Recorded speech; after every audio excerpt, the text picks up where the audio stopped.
Hi, everybody. Welcome to the first episode of Shoulder Talks. I've got our perennial guest, Emily Fiorini, who's, I suppose I have to call her my PA because that's what she insists on. I am her surgeon. And our guests this month are Jess and Riley, who are awesome students at Mass College of Pharmacy. And today we're talking about biceps tendon problems. I will encourage you to also watch the videos on the biceps tendonitis exam and the exam on slap tears. Those are really a helpful adjunct to this conversation that we're going to have about biceps tendon problems. So without further ado, I'll share with you my screen here on the biceps tendon problems. And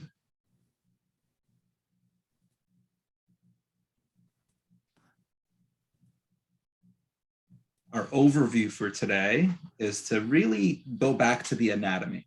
So when we talk about the pathology and when we talk about the clinical presentation, we talk about conservative treatment and we talk about surgical treatment. If you don't understand the anatomy, you're not going to be able to follow any of that stuff. So understanding just a basic anatomy of the rotator cuff and of the biceps tendon is going to be necessary, but not sufficient in terms of knowing what to do about these problems. So, anatomy. So you guys have already gotten a chance to see shoulder replacement surgery and arthroscopic surgery. And it's easy, right, to follow one and hard to follow the other. And I think you guys have asked before that we do sort of a primer on arthroscopic anatomy. And it's completely different than open anatomy, right? Open anatomy, it looks like the textbook. You look at it and you're like, okay, like I'm looking at a right shoulder. To my right is going to be the subscap. The bicipital groove is going to be in the middle and the supraspinatus is going to be above it. If we're looking at things arthroscopically, we're kind of looking in from the back and one's over here and one's over here. So it gets a little bit confusing, but the more you understand the anatomy, the more you're going to be able to follow that. So what do you guys have in terms of your observations here based on what you've learned or questions that you have based on what you've seen about the relevant rotator cuff anatomy as it relates to the rotator cuff and the trajectory of the biceps as it enters the shoulder?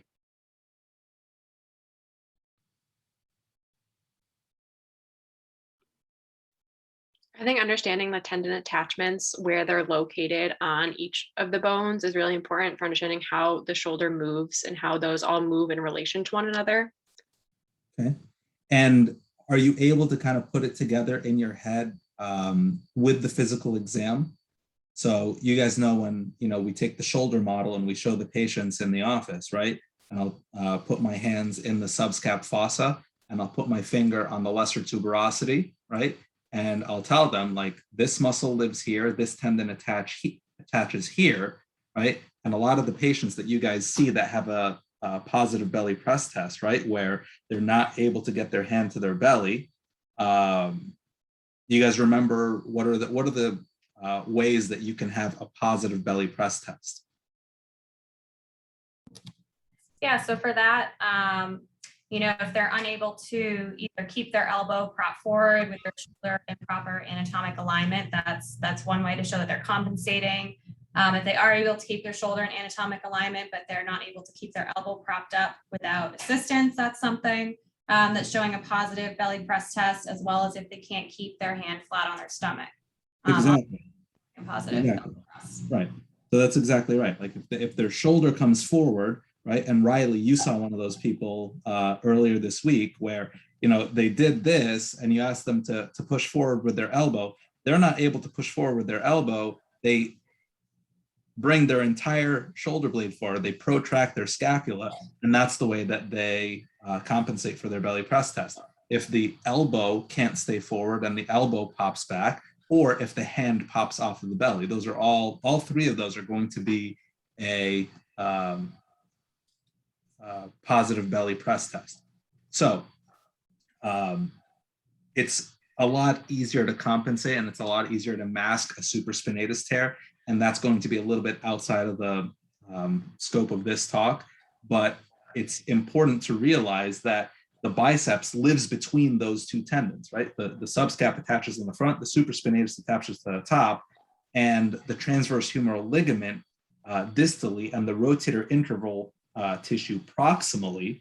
Those are the things that are going to house the biceps as it enters the shoulder. Does that make sense? Yep. So if you have a tear of the subscap, the biceps is going to sublux anteriorly. If you have a tear of the supraspinatus, the biceps is going to sublux posteriorly. And in both of those cases, there has to be a disruption of either the transverse humeral ligament and or the rotator interval. Right? There's going to be something that's housing that biceps, that's keeping it in place, that's no longer attached. The superior labral attachment is where it ends up, and sometimes that superior labrum can get torn, and we've seen that a lot. And even if there's no tears and everything's attached, the rotator cuff is perfectly normal, the labrum's perfectly normal, you can still get inflammation. Right? You can get inflammation in the bicipital groove because the bicipital groove and the tenosynovium, the extension of the joint, goes down into the bicipital groove, and there's a synovial layer around the biceps, and sometimes that can get inflamed, right? Just like you can get a synovitis inside the joint, you can get a synovitis outside the joint in the bicipital groove, and that's basically what biceps tendonitis is. That's a nice transition here into the pathology, right? So as we have seen before, and when we talked to Dr. El-Hassan about shoulder blade problems, he gave a great lecture on what we learn about the function of the muscles that are attached around the shoulder blade when we see those muscles not functioning properly, right? So it's impossible to talk about the pathology without understanding the anatomy, but it also goes the other way. Understanding the anatomy is in part informed by understanding what happens. Like, what does the transverse humeral ligament do? Well, what happens when it's not there, right? What is the relationship between the biceps tendon and the rotator cuff? Well, what happens when one of them is damaged? So I think in mentioning the anatomy, we mentioned the pathology. Do you guys have anything else to add or anything to ask about that here? So clinical presentation, we're not going to do a comprehensive talk here about rotator cuff tears, but we mentioned that if the rotator cuff is torn, the biceps can sublux one way or the other. I think the physical exam videos are really helpful. And if the entire shoulder exam is normal, patients got full active range of motion, and excellent strength. So they have no pain and no weakness with Job's maneuver. Their external rotation strength is 5 out of 5, and they have a negative belly press test. Then it's possible to be able to tease apart a superior labral tear if they have a positive what? What's the test that we like for a superior labral tear? The modified O'Brien is what you use to test for them. And how do you do that test? So you're going to bring the arm up so that the shoulder is flexed to 90, the elbow is flexed to 90, and it's in front of the patient's face, and you're going to have them push up against your hand. And that should, if they have a labral tear, that will produce pain deep inside the shoulder. Right. And that's a really important point that Emily just made. It's not just, oh yeah, like when I did this, it hurt back here or it hurt like in my armpit. No, like if they say, yeah, that hurts, where does it hurt? Deep inside the shoulder. Okay, that's pretty predictive of a superior labral tear. And that in isolation, because if they have a rotator cuff tear, if they have other findings, then those are likely going to mask the pain that they're getting from their superior labrum. But if that is their only physical exam finding, then it's usually pretty likely and confirmable on an MR arthrogram that they do have a superior labral tear. And it's the same with biceps tendonitis. If their exam is not otherwise normal, what is their exam going to look like in terms of the two specific findings that you'll see? What are the two tests that will be positive or biceps tendonitis? They'll have a they'll have a positive speeds test, and they'll also be tender over the bicipital groove. Exactly. So what's a positive speeds test, Riley? It's when you bring your arm, supinate your palm, bring it out in front of you, and you apply pressure on the top of their arm, having them press upward. And if it causes pain over that bicipital groove, it's positive. Bingo, bingo, exactly. Right. So if they push up against you and you do speeds test and it's not anterior shoulder pain, you can get a little suspicious, like, okay, maybe it's not the bicep, right? But if it's reproducible, like on the history, where do you get most of your pain? Up here on the front. Okay, full exam is normal, positive speeds. Is this right where it hurts? Yeah, please don't do that again. Okay, we've got a case of biceps tendonitis. So conservative treatment, I think in certain cases, the conservative treatment for a rotator cuff tear is surgery. Right? That's kind of like a weird thing to think about, that we are treating somebody conservatively and operating on them. Like, how does that work? Well, conservative treatment is basically what you can do to minimize the amount of treatment that someone's going to get. And if someone's eventually going to get an operation, right? They're a manual laborer, they're an electrician, they're an HVAC person, they're somebody that needs their shoulders and they're constantly working above their head. If you know they have a full thickness rotator cuff tear, yeah, you can treat them conservatively for some time, but it's not likely going to make a meaningful difference for them. If they're asymptomatic, that's a completely different story, right? Like, we're not fishing for people with rotator cuff tears that we want to stamp out rotator cuff tears that are not symptomatic. But if somebody is symptomatic, not every time, but sometimes the conservative management is surgery. But if someone has an isolated superior labral tear or isolated biceps tendonitis, those are really going to be inflammatory problems, right? Because even with the superior labral tear, think of it like a hangnail, right? You guys have heard me say this to a patient 100 times, where if you have a hangnail, the hangnail itself doesn't really matter. It's the inflammation that's surrounding the hangnail that's really bothering you. So if you just tear like a little part of your nail and it's not inflamed, it doesn't hurt. But as soon as that gets inflamed, even the slightest little thing, it's like, oh my God, that hurts so much. And even at rest, that patient will have pain on their hangnail. The difference is this hangnail is inside their shoulder. If we're able to treat the inflammation either with a long-acting anti-inflammatory, and you guys have seen this 100 times, what are the anti-inflammatories that we like? So the two that we use most in clinical practice is meloxicam, which you're able to take once a day, or naproxen, which is a twice a day pill. And what's the difference between that and ibuprofen?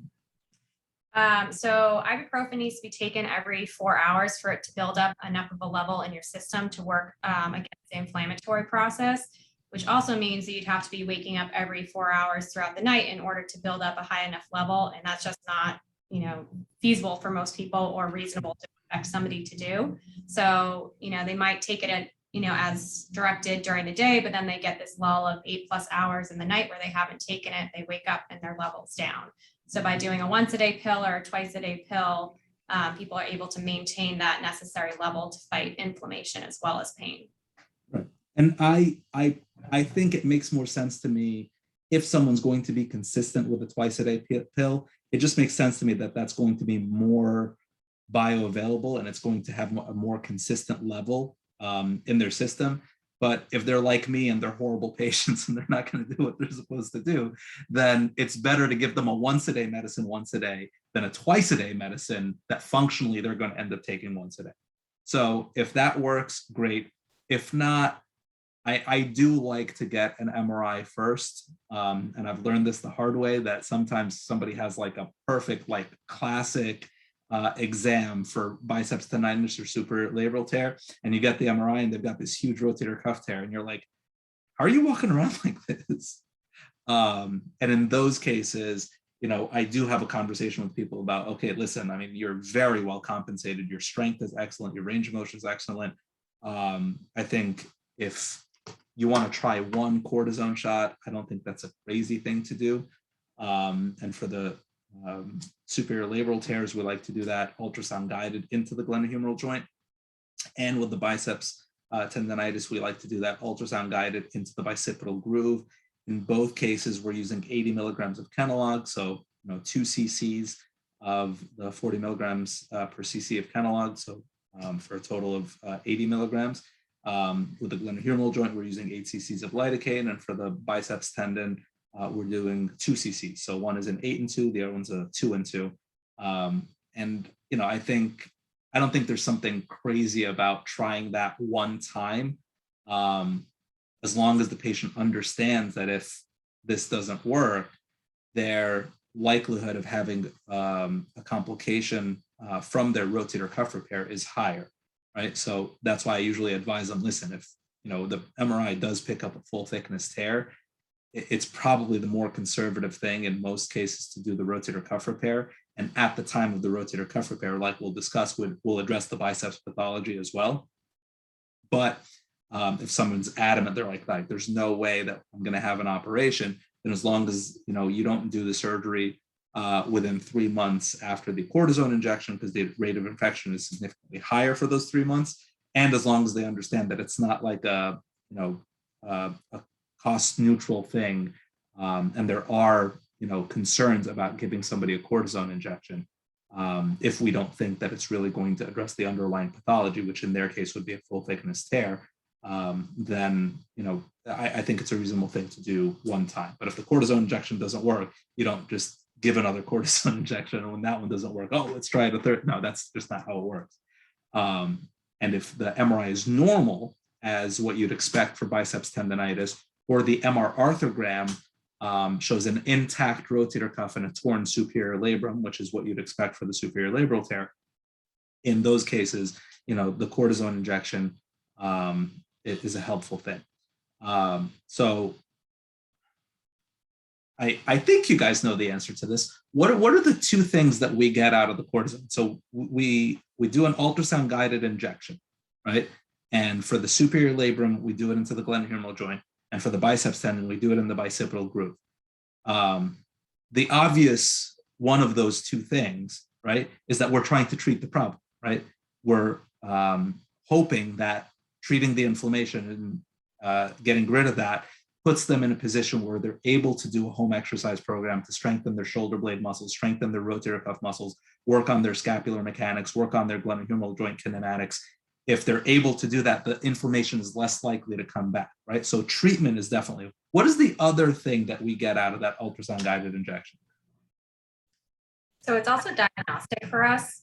As long as we're sure that we got it into the right spot, which is why we do use ultrasound guided, it will show us if this is where the pain is, the pain generated. This is where it's actually coming from, and not a referred pain that is coming from somewhere else, but maybe presenting itself in the anterior aspect of the shoulder, in the biceps groove.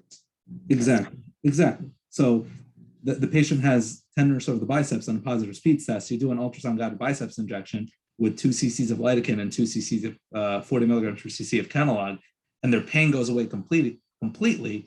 That 2 cc's of lidocaine just confirmed for you, A, they have biceps tendonitis, B, the injection got in the right place, C, the cortisone, if it doesn't work, it's not the fault of the person making the diagnosis or doing the conservative treatment, right? So if that pain does come back, they say, man, I felt perfect for 2 weeks, and then the pain just came right back.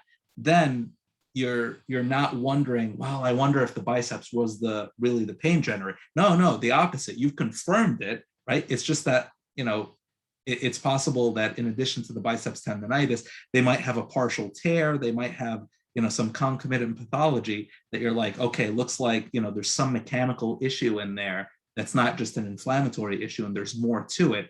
And that's why when we get to our final slide here with the surgical management, you can see the picture here changed to a biceps tenodesis. So that white part of the tendon, the intervening part between where we put the anchor down to tie it down and the labrum. And sometimes you can see we also remove the superior labrum. Like if that part, is significantly damaged, we can clean that up and remove that painful part. And it addresses that underlying pathology that we have confirmed with the diagnostic part of the ultrasound guided injection. So it all just goes back to the anatomy, right? If you understand the anatomy and understand what the biceps is, you understand where it goes, you understand where it attaches, you understand what can happen to it if, you know, the things that guide it to get where it's trying to go, if those things are damaged, then you know what you can do about it. Do you guys have any questions? Yeah, so I have a quick question, which I know we've briefly touched on, but in terms of, you know, we were talking about tenodesis versus anatomy. It's a little bit surgeon preference based on patient outcomes. They seem like it's pretty much the same in predictive values for relieving pain, for, you know, maintaining strength and function of the shoulder. There's not much difference there. Small difference of potential Popeye deformity, but again, really not a significant amount of difference between tenodesis versus tenotomy. How do you as a surgeon choose which one you'd rather do? So I think the literature out there, I think, is incomplete to a certain extent. And I do think that it might be a little bit underreported what deformities people get from their tenotomies. And I think that a lot of this is people that rupture their biceps tendon, and they don't even see us. And I think it really is a matter of their demands, right? So if someone, you know, has had a chronic enough shoulder problem and they've had it, we might not even see these people, right? So I think there are people out there with asymptomatic tenotomies, but it's because they really don't have the shoulder demands that they would bring them into our office. I think the numbers are more predictable for tenodesis, and I think the numbers that are reported are probably more likely to be accurate for the tenodesis. But at the same time, there's also lots of different ways of doing a biceps tenodesis. So I don't think all biceps tenodesis are created equal, and I don't think that we have the proper denominator on the tenotomies. So I think rather than looking at the data per se and looking at the studies per se, I think it's much simpler just to look at it almost like a common sense kind of. And I think that's different from a slap repair versus a biceps tenodesis. I'll get to that in a minute. We can actually do a lit search on that, because I think the data really helps us distinguishing between a slap repair and a biceps tenodesis. I don't think the data is that helpful for a tenotomy versus tenodesis. So if we are bad scientists for a minute, right? And if we say, okay, what do you mean? We're not going to look at the data? No, we're not going to look at the data because it's common sense. And you guys showed me that study that I barely read the study. I was like, what? Why are you doing this? Like the study on the load to failure on tenotomy versus tenodesis. I'm like, what are we talking about here? Like in one case, the tendon is not attached to anything, and in the other case, it's attached. Like the load to failure should be 0, like for the one that is not attached. So what do I tell people? Well, I tell people that inside your shoulder, there's one of your biceps tendon that attaches to the top of the socket, and it doesn't really do anything inside your shoulder. The biceps tendon distally, right, the distal biceps that attaches to the ulnar side of the radius on the radial tuberosity, when the biceps tendon gets pulled on by the contraction of the biceps muscle, it will flex at the elbow, and if the elbow's in a pronated position, it will unroll that radial, that proximal radius, and it'll be a very powerful supinator, right? Up here, it doesn't really do anything, right? There's like a biomechanical study that showed that it may be a stabilizer of the humeral head and keeps it relocated in high velocity overhead athletes. But you guys have seen that article that I showed you from the LA Times that I put on the website on Brett Favre and John Elway. These are Super Bowl quarterbacks that didn't have their proximal biceps. Like, they did okay. So is it really that much of a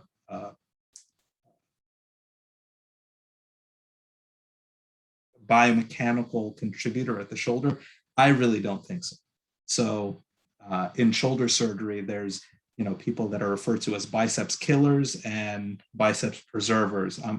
You guys know I'm a biceps killer, where it can only do these people harm. Like if it stays up in the shoulder and it's subluxing into the rotator cuff tear, like if they have a disruption of the anterior supraspinatus, which is the posterior pulley of the bicipital groove, or if they have a superior subscapularis tear, which is a disruption of the inferior part of the pulley, then it's going to be subluxing into that and it's going to affect the repair. I don't want that there. And I think it's perfectly reasonable. I think it's perfectly reasonable for most people to do a tenotomy. I think it's perfectly reasonable. And then the next question is, then why do you always do a tenodesis? And I didn't always always used to do a tenodesis. I used to be selective about which patients got a tenotomy and which patients got a tenodesis. And that was when I used to do an arthroscopic assisted subpectoral tenodesis, where I would cut the biceps tendon inside the shoulder. I would finish the rotator cuff repair. And at the end of the case, I would make an incision at the base of the pec. I would retract the pec up. I would find the biceps in the bicipital groove, because you guys remember the bicipital groove as the pec on one side and the latissimus dorsi on the other. And the tendon that's behind the latissimus dorsi is the teres major. So we remember that because it's the lady between two majors. So there's the pec major, the latissimus dorsi, and the teres major. And the bicipital groove is right there between the pec major and the latissimus. So if you retract the pec, you can put an anchor right there underneath the pec, and we tie the biceps down. And we saw recently that lady that we did the arthroscopic debridement and biceps tenodesis on 6 years ago.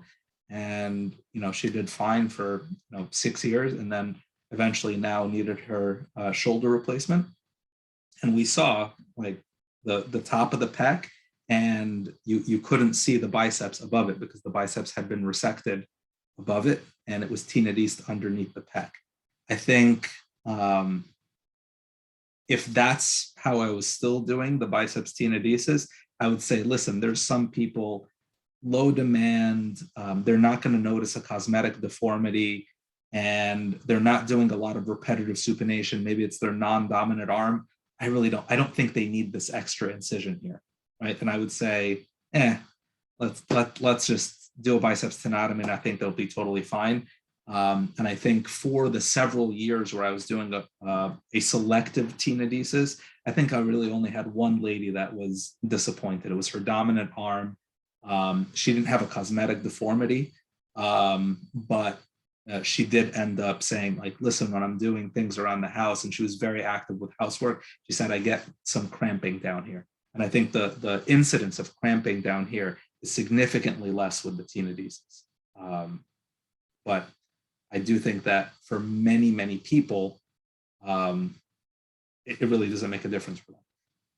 After, I don't know, maybe 4 years in practice, 5 years in practice, maybe less than that, around that time, around 4 years into practice, I started doing an arthroscopic tenodesis, where instead of making the incision at the end and tying the biceps down that way, I would just do it arthroscopically. And it's got a decent learning curve. I think it's a difficult procedure. It's something that one of my mentors used to do when I was in residency and when I was in fellowship. And I was like, how are you doing that? And I was like, this is really technically challenging. And I tried doing it early on in practice, and I just wasn't able to do it. And then later, like with more experience and more practice, I was able to do it. And in that case, you don't want to do a high tenodesis, right? Because if somebody has distal biceps pathology, if they have a partial tear or they have synovitis, tenosynovitis, or inflammation of the biceps, a high tenodesis isn't going to do anything for that. And there's some people that advocate for that, which I think is fine in many cases, but it's not going to be fine in all cases. So I don't feel comfortable doing a high tenodesis until I got comfortable doing the lower tenodesis, where I could see the top of the pec and see the bottom of the lesser tuberosity. I would put the anchor there, tie the biceps down there, and remove the proximal biceps arthroscopically. I think in that case, I really don't, I don't see a huge downside to just doing that every time. I don't see a good argument for a tenotomy, because that one lady, right, she was 1 out of, like, say 50. So like I'd rather have 0 out of 50 instead of 1 out of 50. And the people that with the biceps tenodesis done arthroscopically, I think it's very reproducible, and I think it's very straightforward, and you can do it, 15 minutes or so, and then move on to the rest of the pathology. So I think that was I apologize. It was a little bit of a long-winded response, but I think it is important not to be dogmatic about it and to say, like, well, this is what I always do. Like, okay, but why? And I think the balance can be tipped, right, in a change in technique or in a change in a patient population. And it's not like, oh, one's good and one's bad. It's, what are we really trying to achieve? If I do give somebody a ultrasound guided biceps injection, that does weaken the biceps. And I have had people have a rupture of their proximal biceps, within the several months after an ultrasound guided biceps injection. As long as the rotator cuff is fine, which, we've confirmed that it is, because we do an MRI before we do the ultrasound guided biceps injection. I don't see a problem with that. They say, oh man, like, I got this bump and, it was swollen for a while, and I called and I made an appointment, and, by the time I got in, man, it feels great. I said, okay, perfect. So if they do get a tenotomy on their own, no problem. I don't think that's a big loss, but I'm not going to go in there surgically, right? Especially if they're already getting a rotator cuff repair, and they're already going to be in a sling for 6 weeks. So it's not really going to slow down their rehab to do a biceps tenodesis at the same time. Long answer. I'm trying to think of, like, how could I have made that short? I don't know. Like, I struggle with this, as you know. I don't think the short answer is as good as the long answer. Anything else before we get to the slap versus slap repair versus tenodesis? Okay, so now that I've said I don't think the data is helpful for tenotomy versus tenodesis, and I think the common sense arguments are better for that, I do think that the same doesn't apply to people with slap pathology. And the reason for that is that the common sense there is, well, of course you'd want to restore their normal anatomy, right? If they have a slap tear and a tear of the biceps attachment, you'd want to repair it.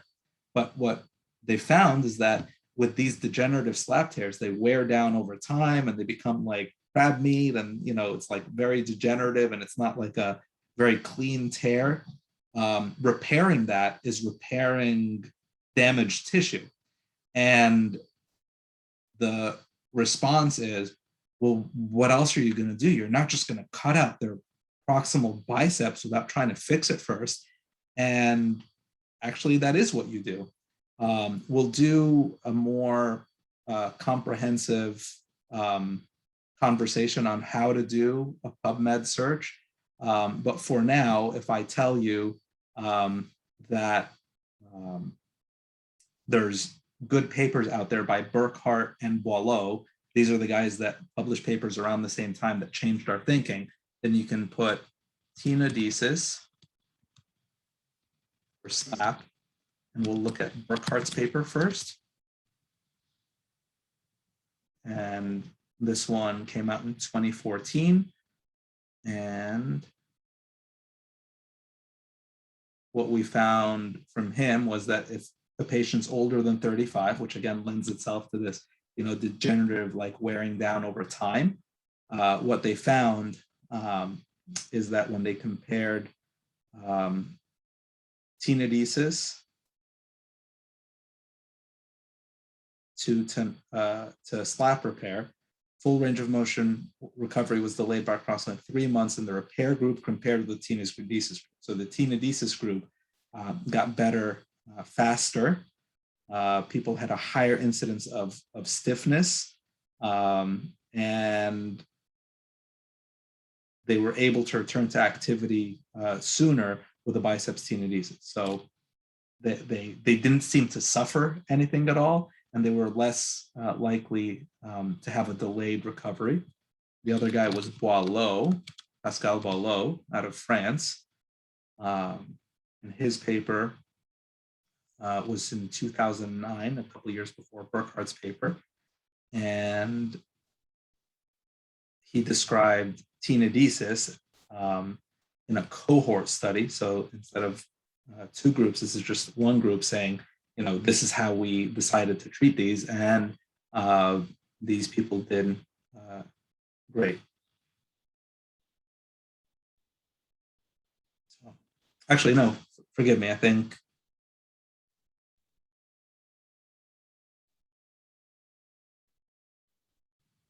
so 10 people had a slap repair. Sorry, this was a comparison.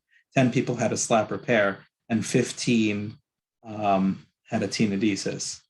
And the results were significantly better for the tenodesis group. So small numbers, like really not the most high-powered study, but it did definitely get people to start thinking about it back in 2009. And that's the direction that we've kind of shifted, and there's been more studies that have supported and validated that. So yes, it was a small number, but further study and further inquiry and further clinical experience showed that that's kind of the way to go. So I think that's probably enough. We've covered the importance of the anatomy. When you understand the anatomy, you know the pathology, and those go hand in hand, going back and forth. And if you understand the pathology and what's wrong and what it's supposed to do, then you can restore that for people. If it's an inflammatory problem, treat the inflammation. If it's a structural problem, then be selective about which patients need their structural problems addressed. Treat them conservatively whenever possible. Sometimes the conservative management is the surgery. And with the surgery, we make the best decision possible based on what we're hoping for the patient to have in terms of their functional outcome and in terms of their demands. Anything else, guys? Any other questions or comments? Well, thank you guys for helping me through this, and look forward to the next time we get together and talk.